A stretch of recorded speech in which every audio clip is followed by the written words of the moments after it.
Welcome. I'm Reverend Greg Dorst, and this is Pasadena Unity, or Unity of Pasadena. And I'm happy to be here today. It's a beautiful day, inside and out. And I'd like you to join me in consciousness, please. So, recognizing right here and right now that we are breathing the breath of the divine. This divine power, this creative resource, this spirit, God, if you will, is moving in, around, and through each of us right now, in, around, and through this service, right here in this very space. For God is present right here and right now. And we just align ourselves with that idea and recognize that there is only love right here in this space. And we feel that presence of God as love. We connect with it, we share it, we receive it, we give it. We recognize that the love that is given by our volunteers today and by our prayer ministers and our musicians and by all of the folks that have come into this sacred space is the love of God, shareable, and we do so today. And so it's with great thanksgiving that we move forward today in this space, this sacred space. And I release these words into the law of mind, knowing that they're done. And please join me by saying, and so it is. Amen.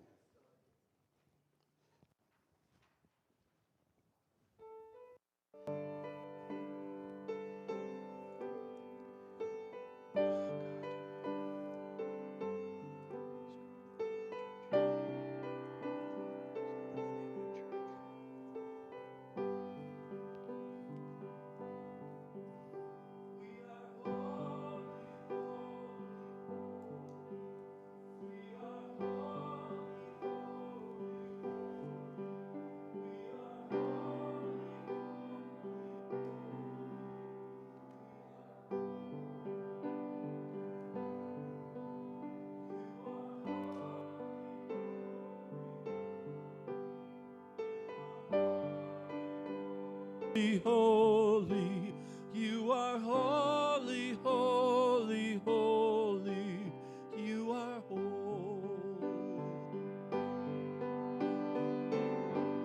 Spirit divine,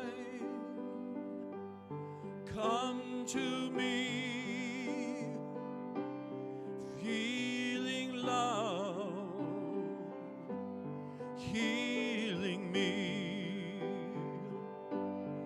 Open my heart, allow me to see beauty and love lives in me. I am holy, holy, holy. I am holy, holy, holy. I am holy, holy, holy. I am holy, holy, holy. I am holy, holy, holy. I am holy, holy, holy. I am holy. I am holy, holy, holy. I am whole.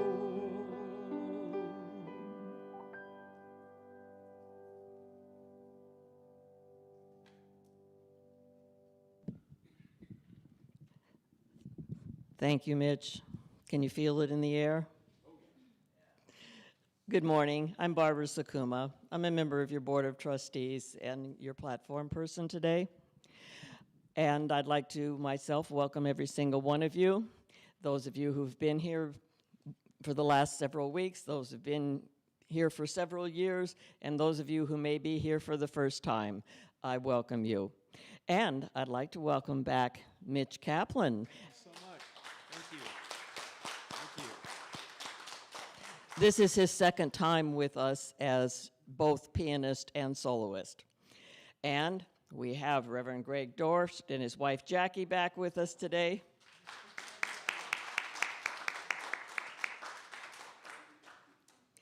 And We're happy that you're here to share in this experience of this wonderful place and this vibrant celebration of activity of the divine in our lives as a spiritual community.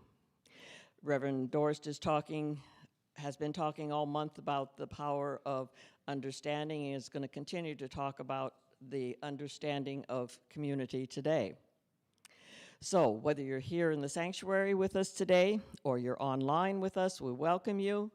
And wherever you are on your personal journey of faith, you add to the vibrancy of our community this morning. So let's extend to each other our unity blessing. We love you. We bless you. We appreciate you just the way you are. And we have a statement of faith in which we affirm that we are grounded in the truth of divine love. So let's share that together. There is only one presence and one power active in my life and in the universe, God, the good omnipotence, and I am one with that presence and power. And we have some core values that drive us as a spiritual family, and they are creating community, living love, teaching truth, and serving spirit. And our vision statement, which is in alignment with that of Unity Worldwide Ministries, is envisioning a world powerfully transformed through the growing movement of shared spiritual awakening. And our Unity of Pasadena mission, which puts feet on that vision, is transforming lives by living and sharing our inner truth of divine wisdom, compassion, and love, using practical spiritual principles.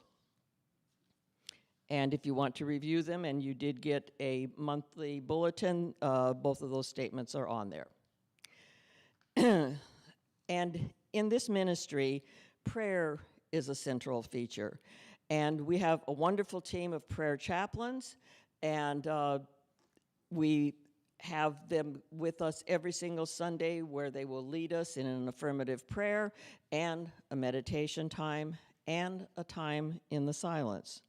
They also once a month present tea time with the chaplains. It's an intimate time of reflection and sharing, and I'll tell you the time and place at the end of the service. And if you have anything you'd like your chaplains to pray about, and then send on to Silent Unity for another 30-day prayer period afterwards, please complete a prayer request form, which can be found in the pew seatbacks or in that box in the foyer where you came in at the side entrance. And you can also request prayer online. Our website will tell you how. And today we have prayer chaplain Anita Scambati, who will lead us in the prayer and meditation. And now, in preparation for that meditation time, we welcome Jacqueline Coulette, who will share today's daily word.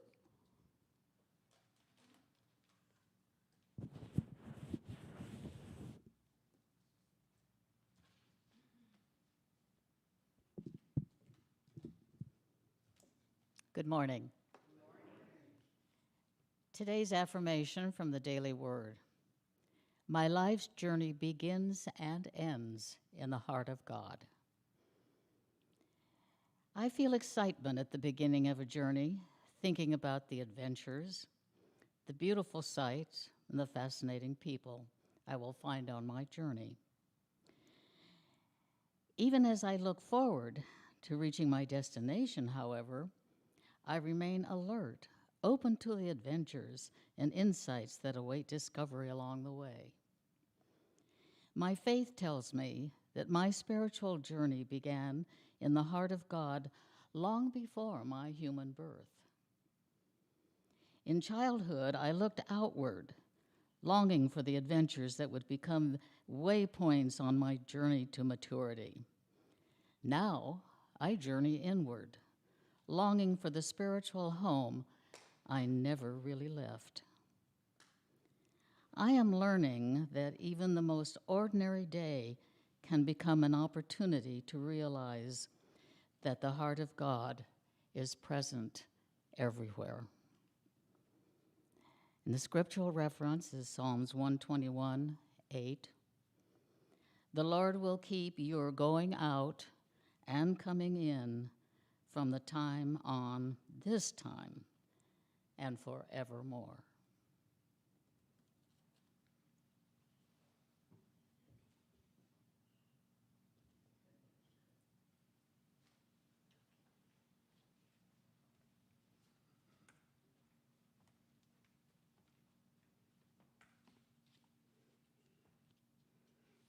This is my first time doing meditation. And when I became a prayer chaplain, they said, "Oh, you're going to be leading meditation." Oh, God. This too. So please forgive me for my mistakes.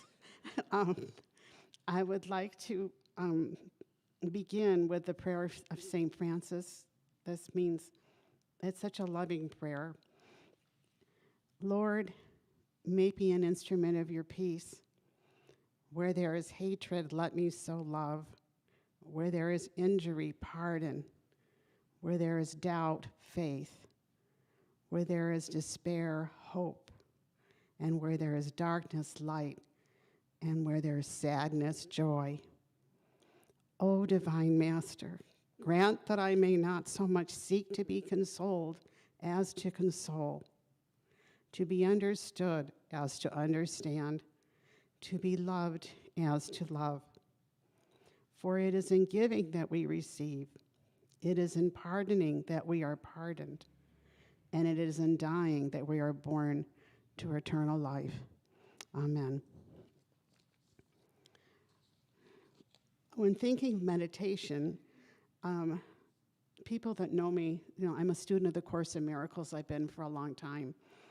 And I was praying, how do I lead a meditation? And I got a magazine from a lady, and she channels from the Course in Love, which is very similar to it was published after the Course in Miracles. And I just want to lead us in with this thought. You can take a deep breath, close your eyes, and drip all the way down to your belly. And let it out. And let's do it another time. We're going to do a total of 3 times. Breathe down deep through your nose, all the way to your stomach. And let it out. And one more time, the last time. Deep breath, all the way in, down through your chest, through your stomach, all the way. You can feel it all the way to the bottom of your belly button. And when I think of these words,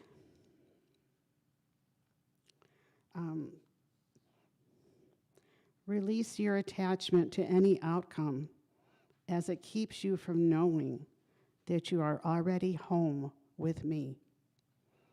In every moment, rather see only the love that permeates and lives and breathes beneath all. For if you could recognize the depth of my love, even in one small flower or tree, then would you never return your awareness to focus upon the illusions of physical form. Live only in our one love, for that is all that is real, love itself.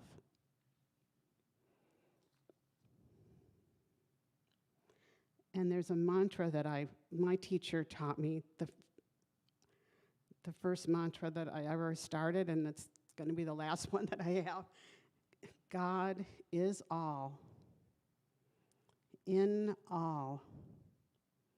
God is love.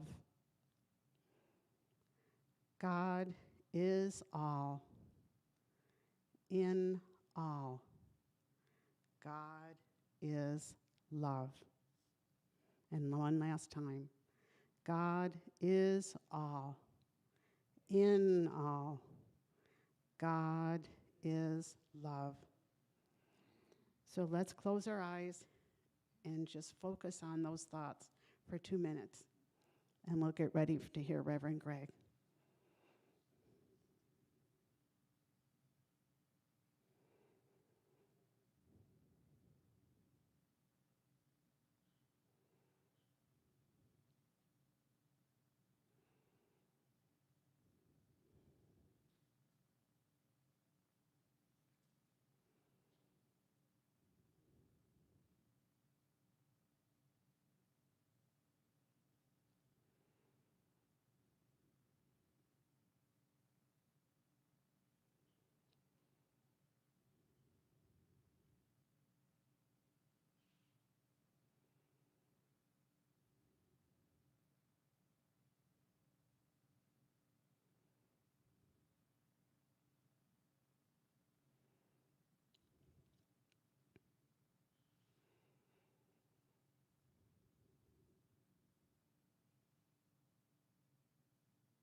Okay, let's open our eyes now.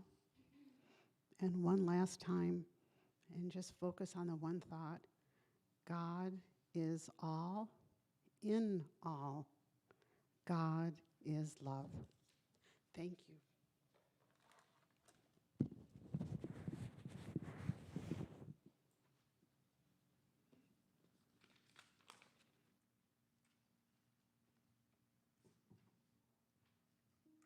I'd like to give Mitch Kaplan the opportunity to do our meditation song, which I apologize we missed. Thank you so much.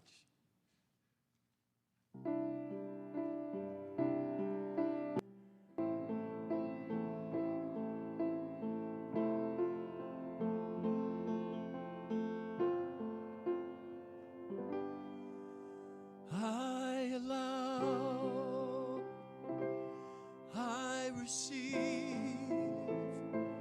I accept, I believe all that I have, I need. I allow, I receive, I accept, I believe that I am all I need now.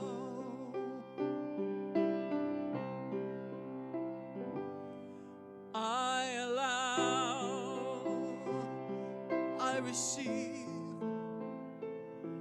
I accept, I believe all that I have, I need. I allow, I receive, I accept, I believe that I am all I need now.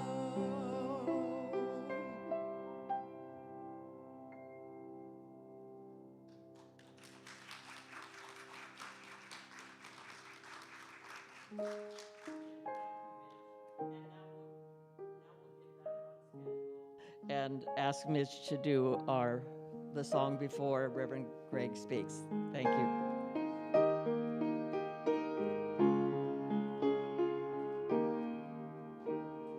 I used to think I had to have it my own way, to do everything on my own, living my life like a one-man play, feeling confused confused and alone.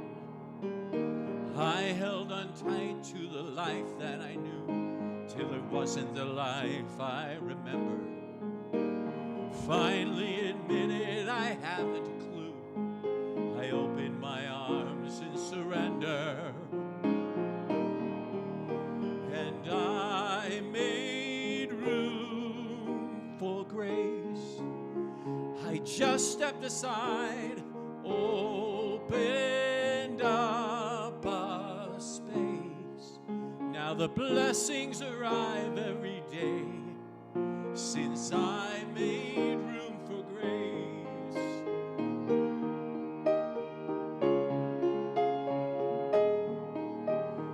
I want to live without making demands, asking for help when I need it, being happy just doing the best that I can. When I stumble, I won't be defeated, since I made room for grace.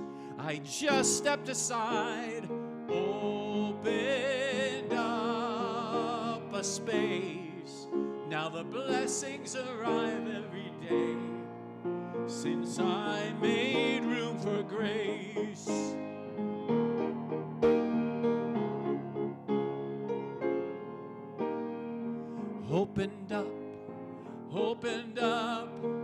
Opened up a space. If I had insisted on all that I wanted, I see I'd have sold myself short. But when I stopped resisting, I got what I needed and so much more. Since I made room for grace, I just stepped aside, opened up a space. Now the blessings arrive, since I made room for grace. I just stepped aside, opened up a space. Now the blessings arrive every day, since I made room for grace.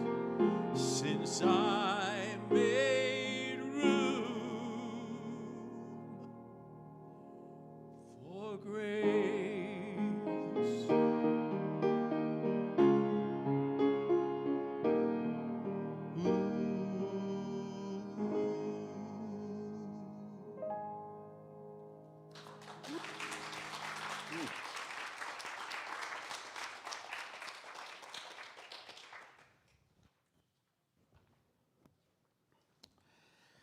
Fantastic, Mitch. Wow. So let me tell you a little bit about myself, Reverend Greg Dorst. You'll get a good insight into who I am through this before I get into the talk. I was excited when we got off schedule. I really was. I was excited. I was excited that there was a song played out of space, or somebody came up and did something out of order, and I thought, wow, what an amazing opportunity, because I'm going to get up here and I'm going to go, this is what I did when I was a child, this is what I did when I finally met other people and learned how to do what they were doing, and this is what I did as a community, but I finally realized that I didn't have to force everything. I didn't have to force the changes that were being made in my life when I met you, when I met my best friends, when I met this community. Wherever I went, they were going to unfold absolutely beautifully. And then I was going to say, Mitch, since I made room for grace, could you sing that verse for us right now? Since I made room for grace, I don't have to force it. Since I made room for grace. Thank you, Mitch. Thank you for being so spontaneous too. So I love it, you see. I love it when we go off script. I love it when things show up that you didn't expect to show up, or don't show up when you expect them to show up, you know. And I call that the spirituality of imperfection. You know, and so those are the times when you just let things unfold, and when you just let things unfold, they unfold perfectly, you know. This is the way of life, an amazing thing. Thank you for being so willing, Mitch. I appreciate it. And Anita, absolutely fabulous. And Jacqueline, thank you so much for what you do up here. And of course, Barbara, man, you're rocking a green mask, and I don't think I've ever seen anybody in a green mask, and so I'm so proud of you.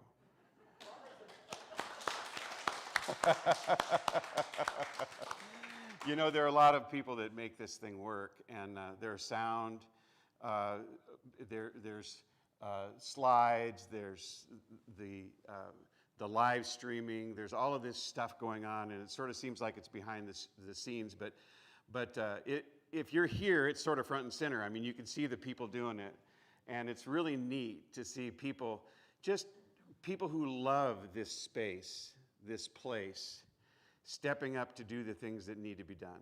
You know, stepping into this, you know, interesting time in life. You know, it's the world is sort of like a circus now, you know. I mean, you never know what is next, right? So when COVID hit, you had to figure out some way to get this message to the rest of the world, and you couldn't come in, you couldn't sit next to each other, you couldn't interact, and so we didn't want to stop everything. I mean, this is a time when you really need the word, right? When you really need to know what's going on, when you really have to have faith streaming through your veins. It's not a time to shut it down. It's a time to change the way you present. It's a time to change the way you get the word out to the rest of the world. And it turns out, you know, that there's a way that 150 or 200 or 250 or more per week people can see this than they did when we just had people in person. I mean, they actually see it on the video. And maybe they enjoyed it so much in person that they watched it again. I watched it twice. I enjoy it very, very much. It's such a beautiful setting, and the rest of the world gets to see this. So, I mean, these things that unfold without us planning them, where we step into the gaps and just do what it is that we need to do, are the things that show us all how much we love what it is we're doing. I mean, because if this didn't mean something to you, you wouldn't be doing it, would you, Nancy? You wouldn't be doing it, would you, Barbara? If it didn't mean something to you, Mitch, you wouldn't be singing here today. If it didn't mean something to me, I wouldn't be standing up here talking to you about the things that are important to me, that I know that are important to you as well. So, yeah, these change moments bring opportunities. But here's one thing I understand about the world, is that change is always happening. Now, I promised you we were going to talk about understanding throughout this month. We first talked about understanding ourselves, and we recognized that understanding itself had to be defined in that process. So understanding really is, you know, some intellectual acuity with some knowledge and a whole lot of experience. And you put that together with what you might know as an internal resource, you know, maybe that intuitive knowing that things are happening this way or people are connected in this way, and you find yourself able to understand things, understand people, and hopefully understand yourself. And so we talked about how that can happen, you know, how you can understand yourself in a better way, because you are a interpretation and perspective machine, and you operate on your values and your principles. And you may not know what those are. You should know what those are, but you may not know what those are, or you may not know what you truly believe about all of the other things that show up in your life. You know, many of us don't get into that work until sometime later in life when we see the value in it, but we operate according to our beliefs, by the way. We operate according to our beliefs, we operate according to our feelings, what we think is true, how we feel about it. Our emotions play a great deal in our lives. They have a great deal to do with how our lives unfold. So to know ourselves is to know a little bit more about the life that is in us and the way we perceive it. So we did that. We talked about that. I mean, we learned a lot about ourselves through that talk. or how to get to the bottom of what it is that we needed to know about ourselves. And then we moved on to understanding each other, which is really, really important too, because as I look out here, I make all sorts of assumptions. You know, I think that you are this person or that person by the way you dress, the way you look, the way you talk, the color of your skin, the height, how you show up in the world. I get confused with who you might be. You know, and I gave you examples of how I screwed that up in life. I really did. You know, I mean, science says that we kind of figure out who another person is when we meet them in about 7 seconds. You know, and we have to do that because we want to make sure that you're not going to hurt us or, you know, do something that might affect our relationship with life. So we make those snap judgments. I mean, maybe that's where we came from throughout our evolutionary process. I don't know. But we learn about each other in greater degree than that. I mean, we have to know what we are all about. And so we talked about the levels of development and how we can spot people who are moving out of egocentric behavior and into, you know, wanting to create family and friends and other community assets in their lives. And then we talked about how you move into a larger sense of a world-centric understanding. You know, how you have love for the rest of the world as well. You don't even have to know them. I mean, isn't that an amazing thing? I mean, you can step in their shoes even though you have never met them. You can see what their life is like and feel what their life is like and have empathy, which is a grand way of getting to know the world and loving the world without even knowing them. And that's a level of development that really makes sense. You know, but it happens on its own too. And I kind of looked around the room at that juncture and I said, you know, you guys fit that bill. You know, you guys love everybody. I know that. I have some experience with you. I recognize it and I know it. You guys are in that space where you recognize what the rest of the world is going through. You not only empathize, but you apply love to the equation so that you can make it better. Now, that's pretty awesome stuff. So we learned about how each other functions and how to see that function in the world and how to meet that function at that same level. You know people that you know enter into your world that are on a different level. Let's take a look at children, for instance. You know, they don't understand some of the things that we say. Well, they can't yet. But, you know, if they don't understand what you say, if they're 6 years old and they don't understand what you say, that doesn't make them a defective adult, you know. They just are going to move through these stages where they will at one time meet you in this space where you can understand each other perfectly. That's where we want to be. We want to be able to do that. And so we talked about that. And then we talked about building community and how we can understand a community and see that our resources are our community values. And how when we stand by that structure of community values, we draw each other to one another and we start to understand a very powerful way of living, which is a community understanding. Because you guys are really pure consciousness, and we talk about that all the time, but you're really pure consciousness. And when we're all vibrating on that level of pure consciousness, knowing together that something is true, we're powerful. We are really, really powerful. You know, there are peace meditations all over the world, and they try and find the same time to do it. Have you ever noticed that? Everybody wants to set the time all over the world. People are getting up at 4 a.m. Some are staying up late till 2 a.m. Some are getting up, you know, at 8 a.m. And it depends on where you are in the world, because we want everybody to meditate on peace together. Why do you think we want to do that?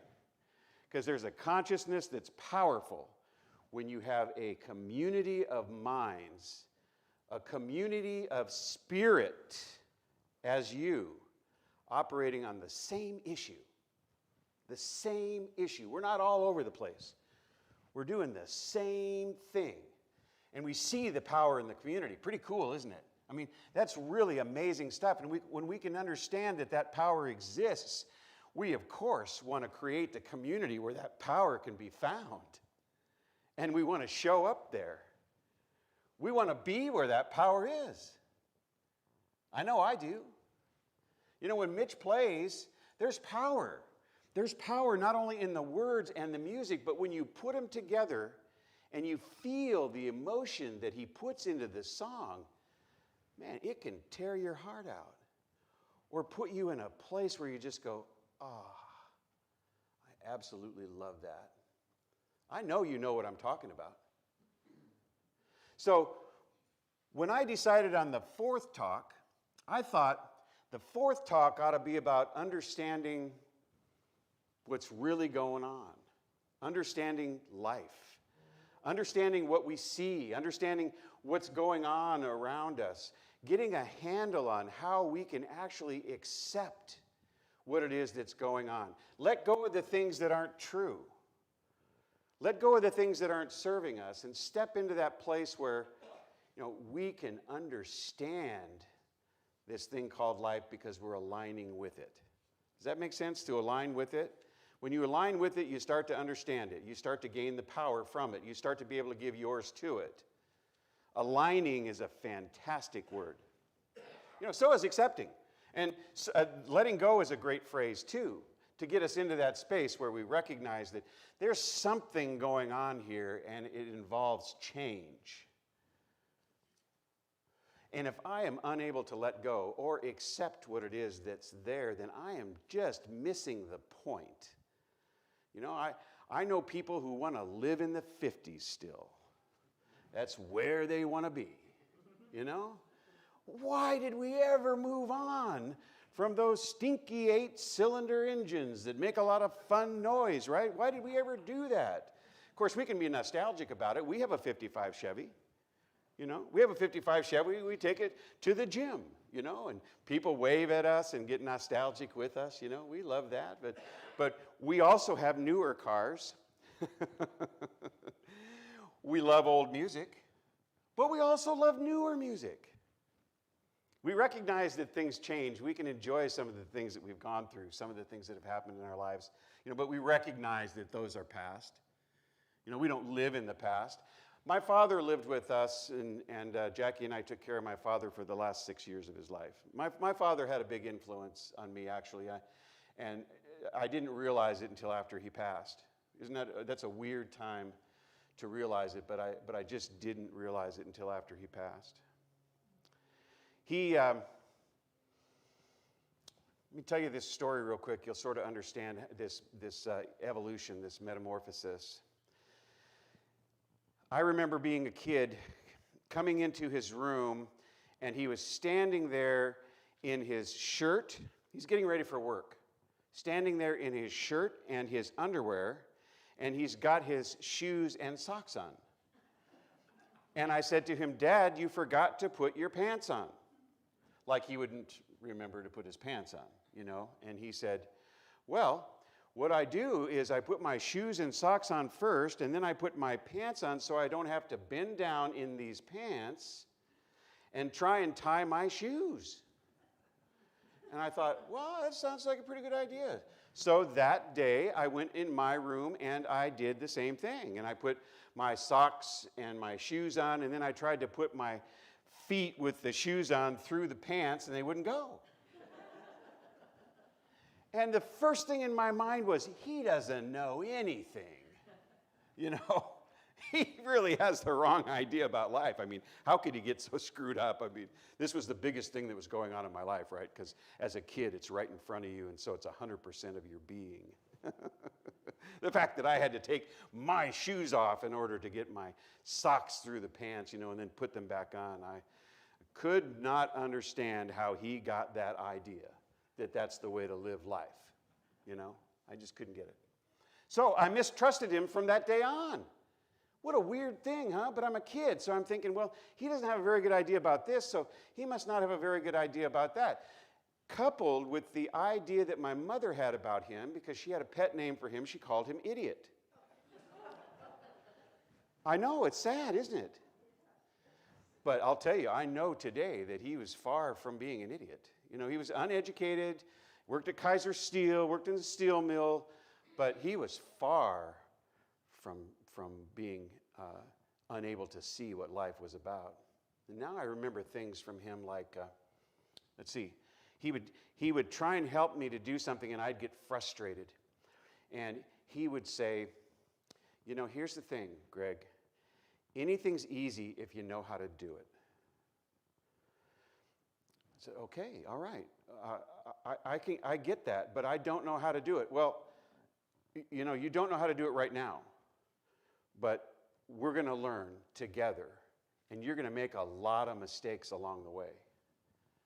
You know, it would have been in that moment where the light bulb should have come on and said, you are a brilliant human being. You are somebody who has, you know, this wisdom that I need to listen to. It didn't come on right then. You know? Because I thought, oh, yeah, of course, anything's easy once you know how to do it. No, what he was telling me is that, you know, this thing called life is a very interesting place. It's a very interesting experience. And there are going to be things that happen that you have to adjust. You have to be able to change yourself to get a changed environment. He was telling me those things without telling me those things because I wouldn't have understood them then as a child. But boy, do I understand them now. I get them now. You know, I get that change is happening all the time and that, you know, the response to not being able to do something requires change. And I didn't realize how that change happened. He just gave me a simple illustration, you know. Just keep doing it until you get it right. That's all you have to do. Just keep doing it until you get it right, you know. But he didn't tell me the one thing that I really, really needed because I don't think that this ever occurred to him, that maybe I would develop some shame around making mistakes like that as I made mistake after mistake after mistake. Because he didn't. There was no shame at all. He didn't have any shame or guilt or anything about having tried this and missed. Tried it again and missed. Tried it again and missed. Tried to get it again and missed. That didn't even come into his mind that he would never be able to do it. He knew that he'd get this thing done at some time or another, and he wasn't going to apologize for not being able to do it right now. God, I wished I'd paid attention. Really, really. You know, he was telling me things like this. I mean, one of the greatest quotes of all time. I love this quote. I mean, he didn't actually say it. This is what he was living. Heraclitus said, "No man steps in the same river twice." You've heard that before, right? Okay, but here's the second part of this. For it's not the same river, and he's not the same man. It's not the same river, and he's not the same man. I mean, things change, don't they? This is exactly what he's saying. That's what my dad was saying. He just had no idea who Heraclitus was. How could he, right? Things change, you know. And they change in two ways, I think. I think they change through us, you know, the things that happen through grace, they happen naturally, the aging process, the way everything that we see on the face of this planet and in the universe itself seems to have a shelf life.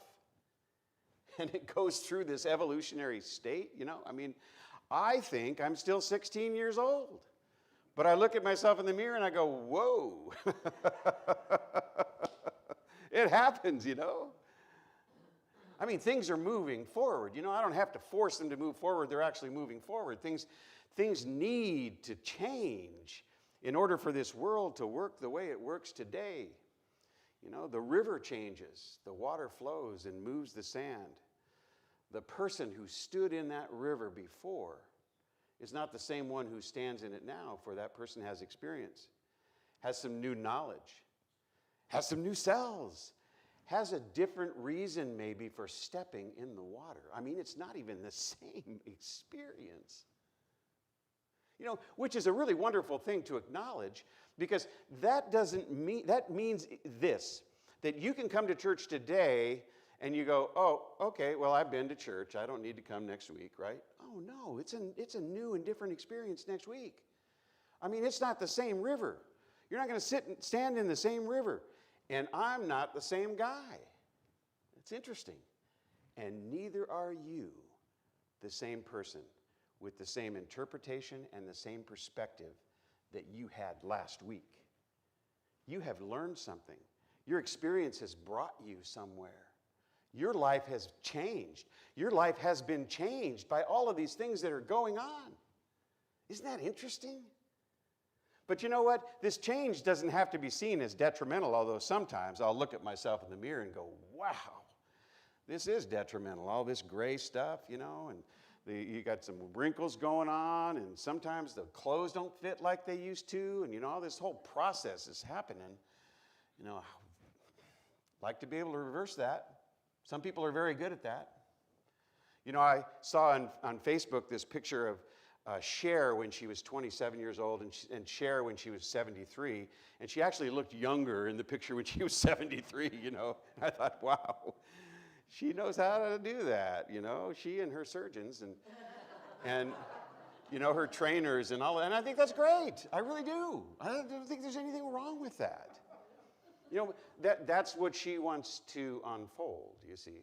And she's changing some of the things within her. Maybe it's diet, maybe, you know, it's exercise, maybe it's a little nip and tuck here and there, and that's okay. But she's changing those things about her so she gets that same look response, which is weird, right? Because instead of changing the way she looks, she changes what she's doing so that she doesn't change the way she looks. So change is really going on, right? I mean, you got to look behind the picture a little bit. You know, I'm going, whoa, yeah, there really is change going on, you know. So change happens that way. You know what happens? It unfolds because life is moving forward, because what happens is we get replaced. But that's okay. It's okay. Because we're really only one thing, right? We say this every week. Please say with me, there's only one thing.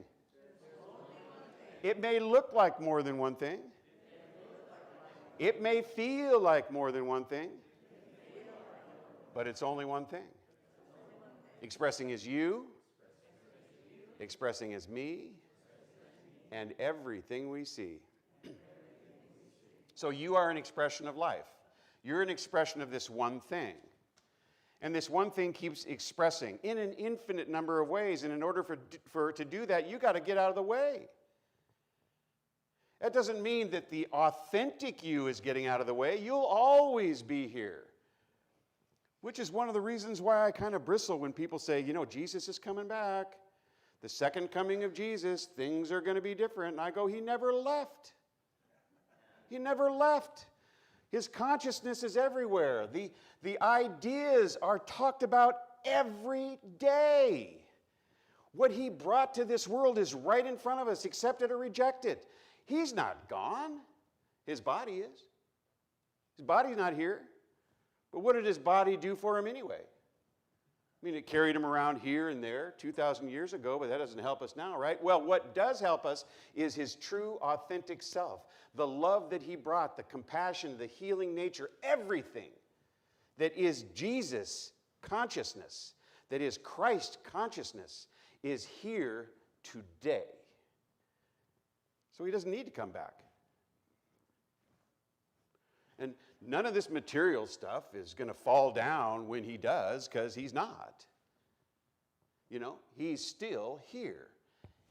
Here. Here.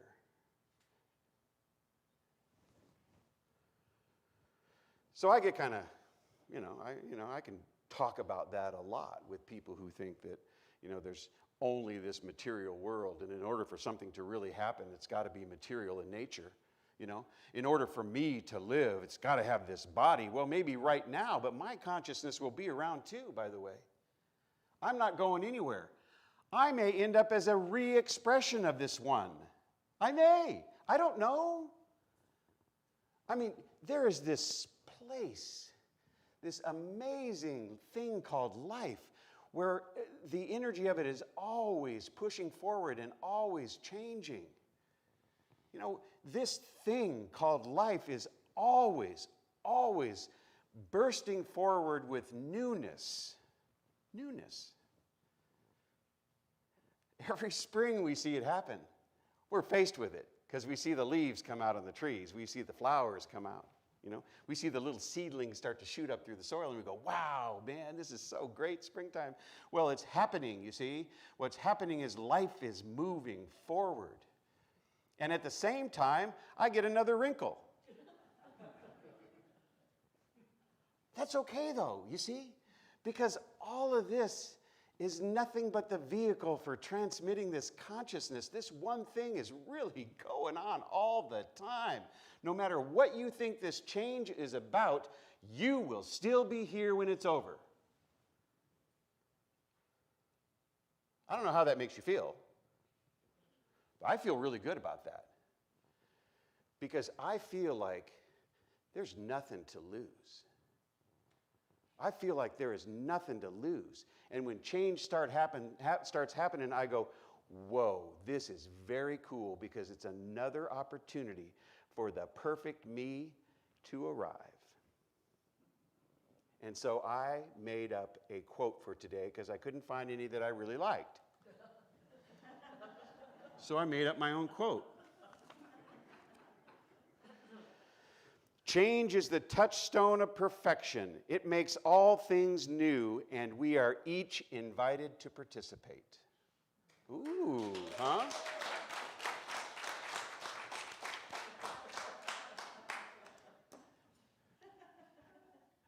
Yeah, another chance for perfection, baby. How cool.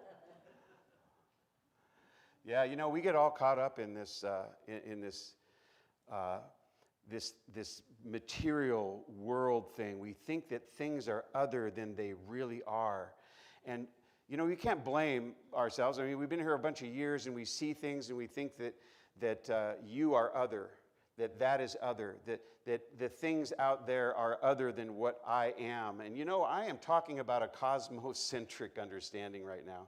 I really am. I told you that we'd probably get to that one, which is beyond the world-centric. But you see, this whole thing is really just a cosmic experience, and to understand it is to recognize and know that we move through it without destroying who we really are, authentically. There are some people who knew this a long time ago. One of my favorite poets is Rumi. You guys know Rumi? Do you like Rumi? I see the hands go up. I love Rumi. Love me some Rumi. So this is a really interesting poem. Mm-hmm. Yes, indeed. All right. This must be my Rumi folder. Thank you. So in this, Rumi is talking about this idea that we have about life and how we get sucked into it all of the time, and it's a false idea. But we get sucked into it because we see it as something other than who we are. And he wants to take us back to that place where we understand that we are all that. And he does it in this way. It's a mythical, metaphysical poem that I adore. It says, I return again like blossoms in spring. I return again to break the lock of the prison and the grip of the mind. I return to destroy the power of the mind that is eating away the heart of human beings. From the very beginning, I decided to give my life to this path. To break this promise would be to break the very back that has given me life. You see, the mind taking over your life. If that's happening, don't worry. I'll cut it off. I'll cut its roots in a sacred way. You say yes to me and let me come to your house. I'll destroy everything madly until nothing remains but your true understanding of life. I return again to break the lock of the prison and the grip of the mind. I return again like blossoms in spring. Man, I love that. I mean, Rumi's telling us, beware. Your thoughts can absolutely take you to a place where truth does not exist. where the truth of life is you're unable to see the truth of life.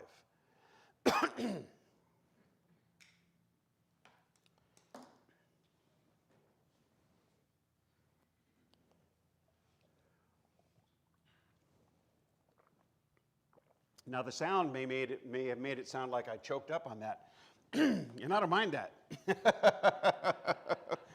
Because this is a real emotional poem for me. It's a real emotional piece for me. It's deep. And it helps me to understand that I have to push the sand of my own understanding back in the box from time to time. Because I get sidetracked when I see something, I think it's this. It's not. So Rumi does this and he says, you know, every springtime, I'll come and push the sand back in the box for you. The box of your own understanding. The box of your understanding of life. And we'll change it. We'll just change it. Your understanding. So I can't tell you how much of a joy it's been for me. You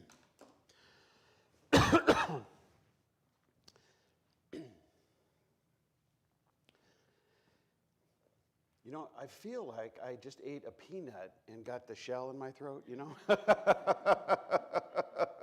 Sometimes that happens. It's a joy to be able to come and talk about understanding ourselves, you, the community, and the universe. Thank you so much for being so willing to hear it. I love you. Namaste.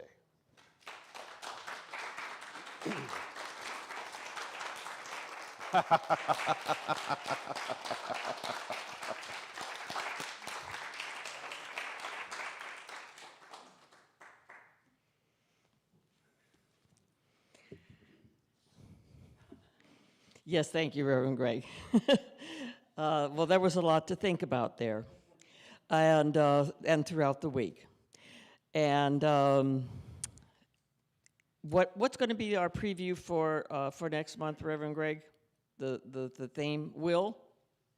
The theme is will. Okay. Yes. So. In fact, the Unity as an organization does a specific principle or power for each month.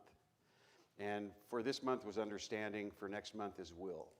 And so I've devised 4 talks around the idea of will that you guys will absolutely love. I'm sure you'll love them. Bring all your friends, bring your family. It's going to be a lot of fun. Thank you. Okay. So, with that thought in mind, as we will be moving from understanding to will, and we continue to support this Unity organization with both our time, talent, and treasure, this is our opportunity to give our financial gifts. So let's hold them in our consciousness and affirm that God is the source of my overflowing supply, and I am grateful. And please remember that if you do have a prayer request or a connection card, you can also drop that in the basket as we listen to another musical gift from our guest, Mitch Kaplan. Thank you.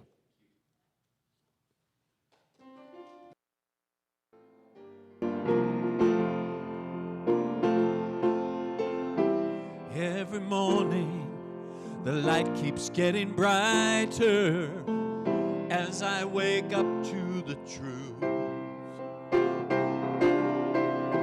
Every day, I'm feeling so much lighter, and the world seems fresh and new. What I was taught and the way that I thought stopped serving me long ago. Now I'm learning to trust in the God of all of us. Each day I start anew, and so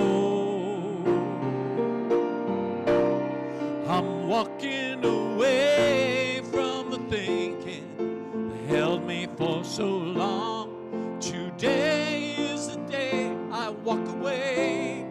I'm walking away from the path that led me to confusion. Today is the day I walk away. I'm walking away from the thinking that held me for so long. Today is the day I walk away. I'm walking away from the path that led me to such sadness. Today is the day I walk away. Every day I walk away.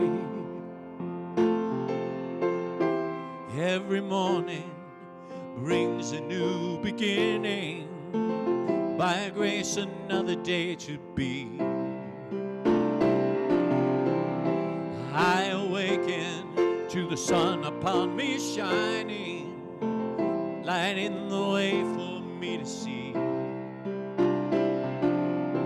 things that I saw and the way that I thought stopped serving me long ago. Now I'm learning to trust in the God of all of us. Of yesterday I'm letting go. I'm walking away from the thinking that held me for so long. Today is the day I walk away. I'm walking away from the path that led me to confusion. Today is the day I walk away. I'm walking away from the thinking that held me for so long. Today is the day I walk away. I'm walking away from the path that led me to such sadness. Today is the day I walk away. Every day I walk away. Today is the day I walk away.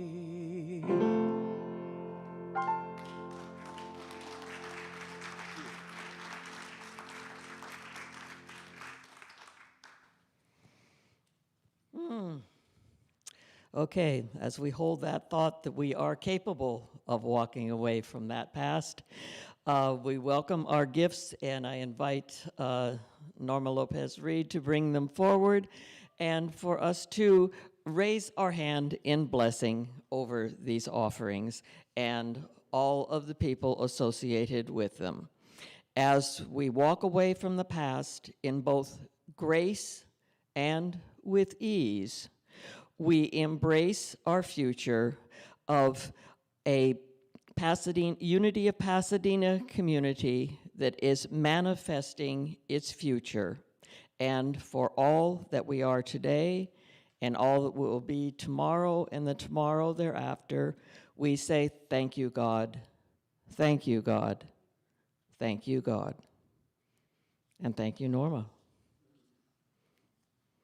And while I'm saying thank you, I'd like to say thank you to Sandy Branshaw, who was trying to keep up with us on the slides today. Appreciate you. Okay, just a couple of announcements. We're doing hospitality still, and we're going to visit with each other, and I hope have a wonderful time getting to know some of our newer people in our new blended community.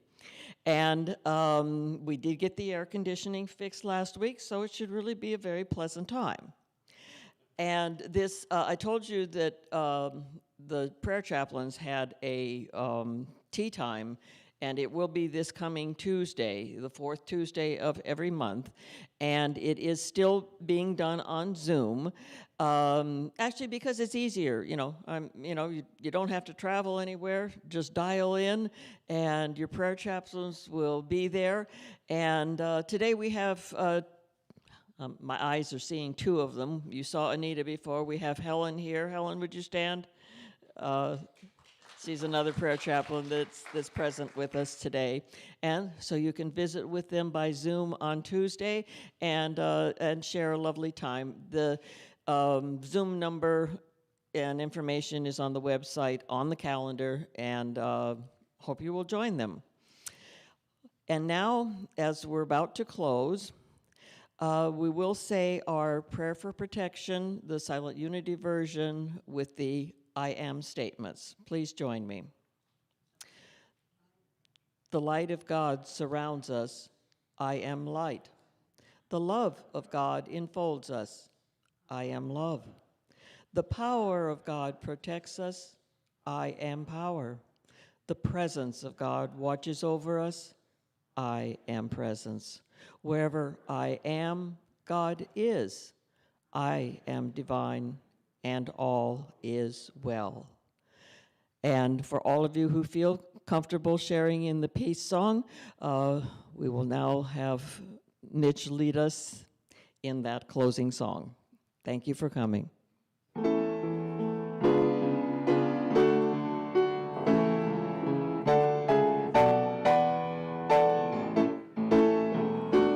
Let there be peace on earth, and let it begin with me. Let there be peace on earth, the peace that was meant to be. With God as our power, loved ones all are we. Let us walk with each other in perfect harmony. Let peace begin with me. Let this be the moment now. With every step I take, let this be my joyous vow.